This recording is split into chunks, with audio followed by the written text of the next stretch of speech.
Hey there, happy Friday. We made it to Friday. It is Friday, July 5th. Welcome to Breakfast with Bridgett here on News 6 Plus and clickorlando.com. I'm Bridgett Ellison. It's good to be with you. We made it. Hopefully, you got some sleep last night after all those fireworks. We had a great fireworks at the fountain. We did have to wait on some rain to get through there before the big show. And meteorologist Candace Campos, Chief Meteorologist Candace Campos, is out at the Pinpoint Weather Center, and she's hobbling along a little bit right now, but we're making it to Friday. We were out at Lake Yola yesterday, and we got to ride the golf cart, Candace, thanks to your broken toe. My broken toe. Just hobbled right into Friday. I was playing the violin. I was like, oh no, I only have 9 working toes in someone. And Bridget was like, yeah, I'm with her. Yep. I'm with her. I'm with her. I'm with 9 toes. That's me. You know what? It was a great time to be out there. You know, listen. We had a little mister. We had the fan. We had misters. We had great viewers. They got to spin the wheel. We also left before all the rain. Okay, that part. Mm-hmm. We were like, bye. And the storms were coming in. I was like, yes. See ya. Yes. We're going to go take a nap. But no, it was a great time. Even with the rain and storms, the crowds were still packed there. It was. It was pretty busy when we were out there too. We were there from about 1 to 2:30, and still lots of folks were out there before everything was even getting started. People from all over the world. Crazy. Mm-hmm. Yeah, it's crazy. I was a little upset though. I'm gonna be honest, Bridget, that I was able to spin the News 6 wheel. Oh, I wanted some swag that they don't allow us to have. I know. I felt guilty of even trying to ask for any because we needed to save it for all the viewers. You know, I love some pens. We had some pretty nice. I even tried to make them feel guilty. I brought a Local 6 umbrella in. When we used to be Local 6. Umbrella? Like, see, look at my old umbrella. This is vintage. Yeah. I'm selling it on eBay if you get me a new one. Oh, man. But all joking aside, it was a great show. The special at 8 o'clock was beautiful. The fireworks, like every year, fantastic. Yes. Everything always clears up and we go on with the show. You know, somehow, some way, it just works out. So, I mean, a lot of the fireworks shows were able to go off without a hitch. And today, you know, we're still dealing with the lingering effects of all that firework smoke. Mm-hmm. Very hazy skies this morning out the doors. So just don't be surprised if you run into some of that smoke and haze this morning. Most of it should kind of mix out of the atmosphere pretty quickly over the next hour or so. But certainly it was hazy out there. I mean, some of my neighbors are getting pretty impressive with their fireworks. Oh, yeah.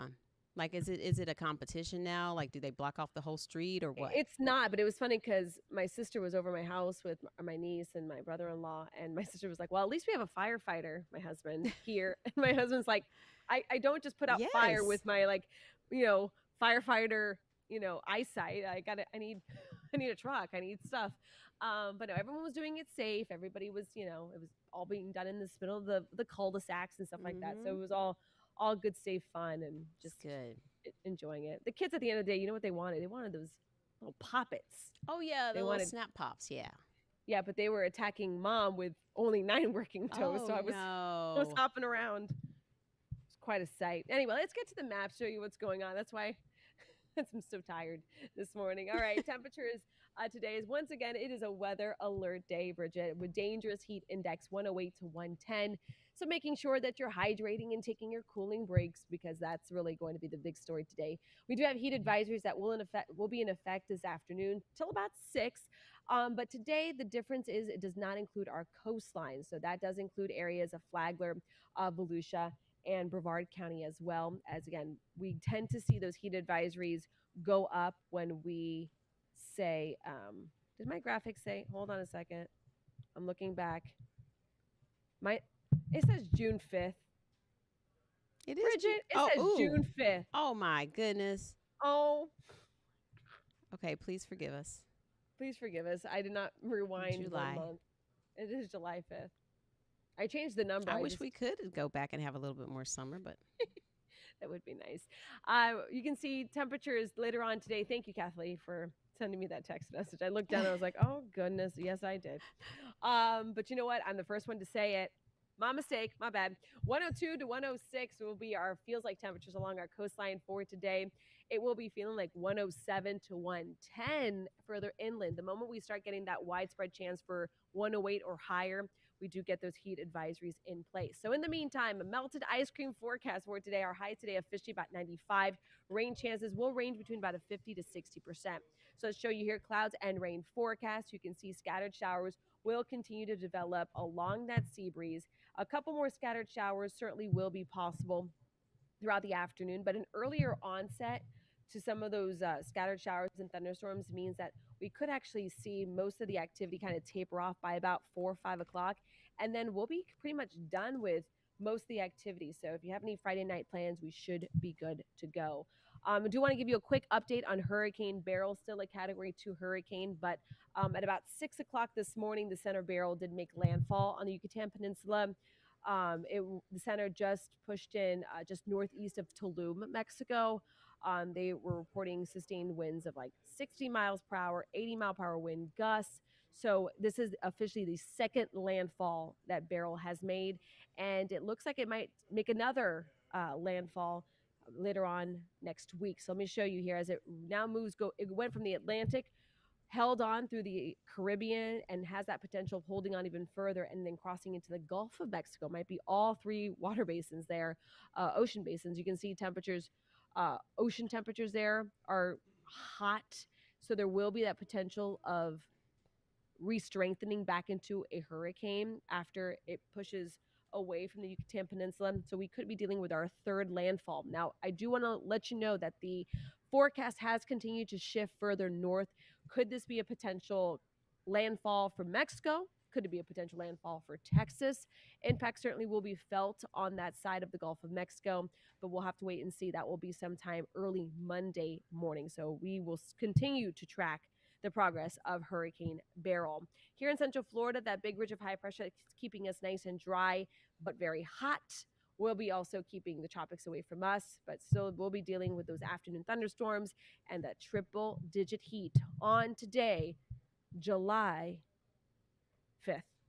Mm-hmm. July 5th, Bridgett. I went to bed very late, so just be happy that I spelt the word June right. I'm not mad at all. It's fine because I didn't even notice. This is a safe space. I see here. you. I feel you. Yes. Yes. I appreciate it. How were your fireworks? Did you stay up and watch? Unfortunately, I did not stay up, but I just Good really wanted to catch up on my rest, and I enjoyed the sounds, and I slept through most of them. So that was a good thing for me this year. And I feel like, we can go back on the website and watch them if we want to. So if anyone would like to go back, they can go back on Click Orlando, watch the fireworks, and get the full recap, and you get the best view. You do in the AC. My thing was always, if I just keep hearing the fireworks, that's good. But if I hear fireworks and fire trucks, that's when I need to wake up. I know, and unfortunately, there were some folks who had a fire because of used fireworks.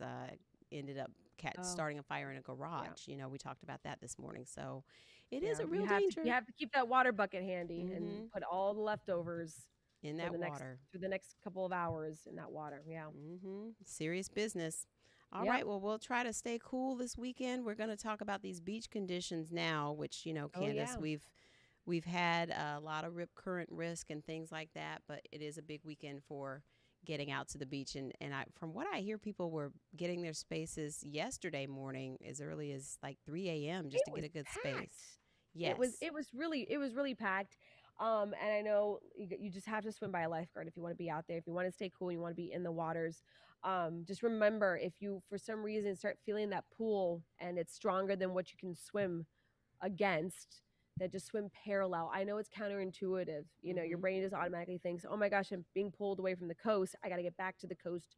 Keep swimming. Yeah. That's not what you want to do. You actually want to swim parallel because that's going to be your exit route. These rip current risks are pretty narrow. These rip currents are pretty narrow. So the moment you kind of get out of that current, you feel that push weaken immediately, you know that's when it's safe to swim back to shore. That will be a hazard up and down our beaches today. I won't end throughout the weekend, so I'm not surprised if we get more rescues reported. Yes, and it is definitely packed out there, so that's a good plan. So we're going to take a look at that, and I'll see you in a little bit, and we'll have the noon show too coming up. So I'll see you then. Thanks, Candace.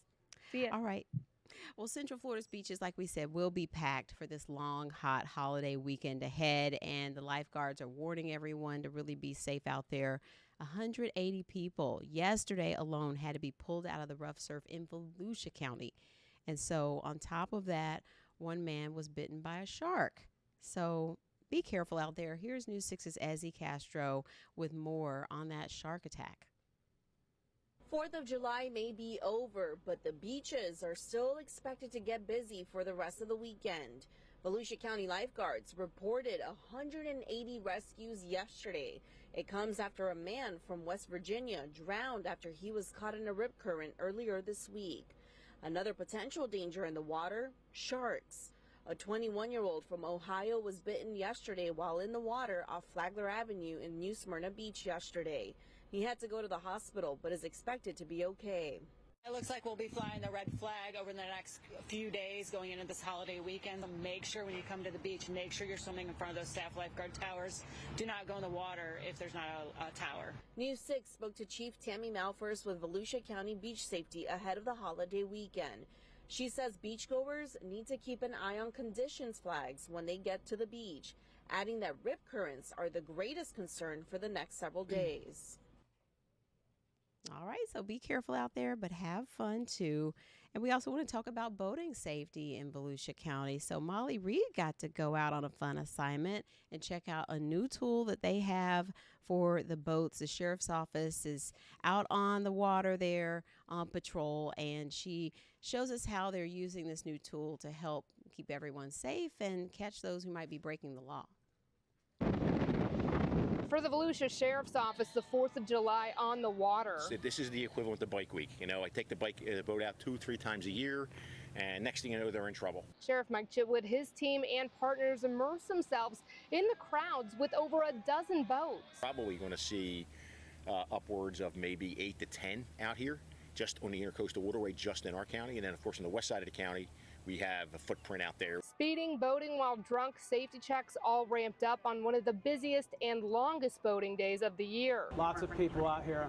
I rode with the Sheriff's Office on their new boat, decked out with new technology. Infrared cameras. At nighttime, we could see what's coming in here to the Intercoastal Waterway off the ocean.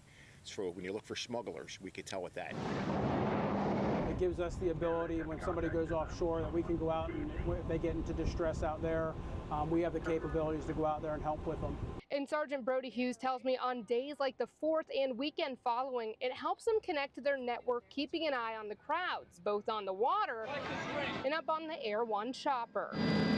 Our hurdle today is just keeping everybody safe. In Volusia County, I'm Molly Reed getting results, News 6. All righty. And now we want to get out to Troy Campbell. He has a recap on the fireworks at the Fountain Show last night, and all the folks who came out to enjoy it from near and far really, really enjoyed that spectacular display out at Lake Yola yesterday. Here's Troy. It's his birthday today, and it's first time in the U.S. on his birthday, and it's first time you're seeing 4th of July fireworks. How are you going to describe a 4th of July fireworks show to people back home in Italy? It's the place to be. What's going through your mind? Whose birthday? Happy birthday. How old are you? There's a lot of birthdays. 9. So I guess you get to see fireworks then every year for your birthday. So that's pretty extra special. See, I got a lot of fireworks. They're right there. There's a lot of fireworks. Wouldn't you say? I'm scared of fireworks. You don't look scared. How would you describe to people who want to bring like young kids down here to the event? Plenty of security, feel safe. Yeah, it is awesome. Free fireworks, and you do feel safe. There's food. What are your thoughts of the fireworks show so far? We love it. We love it. It's absolutely fabulous. We're from Georgia, We always go to Stone Mountain to watch it, and this is our first time being down here, and we absolutely love it. What do you think about everything else going on? There's tons of food. Oh yeah, there's tons of food. I had tacos. It was great. It was it was so good. We loved it. All the food down here is really good. Right. The scenery is beautiful. You know, it was easy, accessible to get parking, and it's just a lot of fun out here. Spectacular. Of course, from the city of beautiful, I wouldn't expect anything less. Yeah, is there something, do you look forward to this every year? Absolutely. And what's so special about it? What does it mean to you? It means to me just America and how beautiful it is and how blessed we are and to be in such a beautiful state in this United States. And you get to spend the evening with your family. My daughter and my son, absolutely. You can't be in a bad mood watching fireworks, right? Unless you're a dog. But it was just really nice out there. You could see you could feel the happiness watching those interviews with Troy. So now we want to get to our Black Men Sundays preview with photojournalist and podcast host Corey Murray. Good morning, Corey. Happy Friday. Happy Friday. How you I doing? saw you out there yesterday. How did it go for you guys? What were you working on? It was good. I stayed and shot the fireworks. You know, that video you just saw, those fireworks. So it was a good time. You know, it was muggy. Yeah. But it was a good time. And how did you guys fare with the storm? Because I know that popped up. Yeah, you know, we just do the usual. You know, hunker down when lightning came, and you know, just pull out your ponchos and your umbrellas during the rain. And you know, what I love about Central Florida is you could be soaked at 5 o'clock. By 8 o'clock, you bone dry. So yep, right. It was a good show, right? It was a good year. Yeah, it was a great year. It was a great year. I enjoyed it, as I do every year. I've covered, you know, the fireworks since 2008. So yeah. But let's get right into it. It's Black Men Sundays. You know, we talk about, you know, generational wealth, mental health, finance, and business. And we always, at least once a quarter, we always like to have a mental health expert on because, you know, mental health is health. The same way you go to a doctor to get your checkup. Oh, and mental health is wealth too, because like they say, how you gonna win when you ain't right within, you know? So, and Think also, and grow rich, right? Definitely. But check this out, though. 50% of lifetime cases of mental health begin at age 14. 1 in 6, age 6 through 17, experience mental health disorders each year. So I said, okay, let me get a licensed mental health counselor. I got Caitlin McDonald. She's the coordinator of the CHILL program funded by the Winter Park Health Foundation. And she's been a counselor for 10 years, working in schools and private practice. So I asked her, what is the CHILL program? The CHILL program is this wonderful program. It's a program that is funded in the Winter Park, Maitland, and Eatonville communities. It is a free service that we are located in 5 schools at the moment. Historically, we've been in up to 12 schools in those 3 communities. And what we do is we offer individual, family, and group counseling to the students for free of charge. So we've been around for, 20 to 30 years in these communities, in these schools. Yes, and they have an event coming up this upcoming Tuesday, Tuesday, July 9th from 4 to 6 p.m. It's called Family Fun Nights. There it is. You can scan that QR code. Like she said, it's free. They're going to have activity stations with arts and crafts. They're going to have games designed to help your family communicate better, because what led to that is my question for her was, how important is family participation? So this is why family participation is important. They're going to have prizes, refreshments, and they do this, periodically throughout the year. But, this Black Men Sundays, I had to also ask her about, let's say, because I hear parents say, sometimes my child will come home from school, they go straight to the video game, straight to social media, or they may have an attitude, or the parent may say, I may have had a rough day at work, I have attitude. So I said, okay, what emotional tips can you give us? Let's roll that. Just being able to talk about it is important.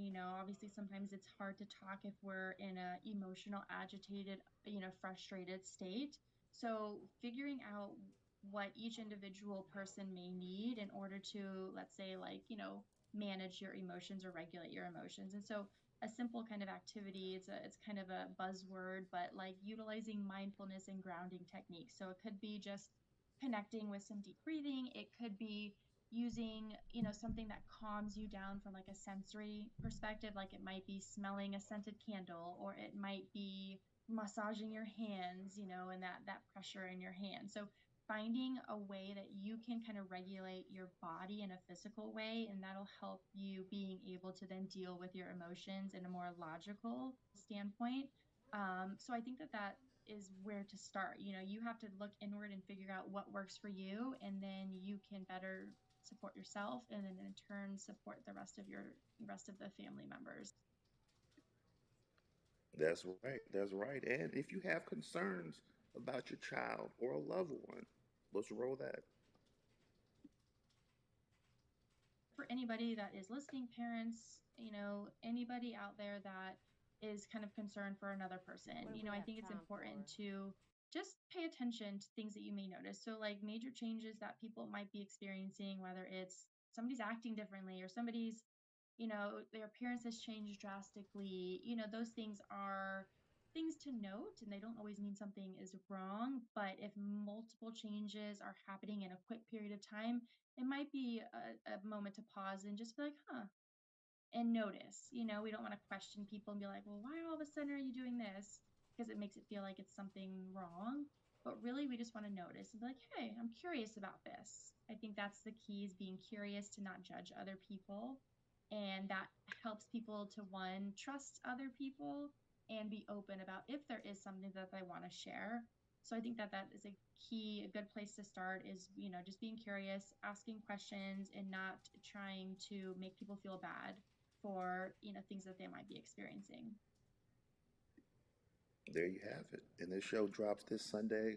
I'm going back to dropping them at midnight. I was starting to drop them around 7, 8 in the morning, but some people were like, hey, man, I like to listen to it when I'm getting ready for church. And I said, okay, my bad. And then, my brothers and sisters on the West Coast, they're like, what's going on? We're not seeing it. So we back to our midnight drop location. It'll be YouTube, Instagram, TikTok, all handles Black Men Sundays. And we'll also have a write-up on News 6 Plus that Sunday, hopefully before like 1 p.m. I have to have my man Brandon Hogan. I'll let you know about that. But yeah, this show is action-packed. We're talking about mental health tips for our kids, for us when we're having a rough day, as you just heard. We also, because we've had other mental health experts on the show that want to start their own practice. She has her own private practice. So I had to up it a little bit as well and say, okay, for the other mental health experts that may work for an association or for a company, what can they do to establish their own private practice? She gave us tips on that.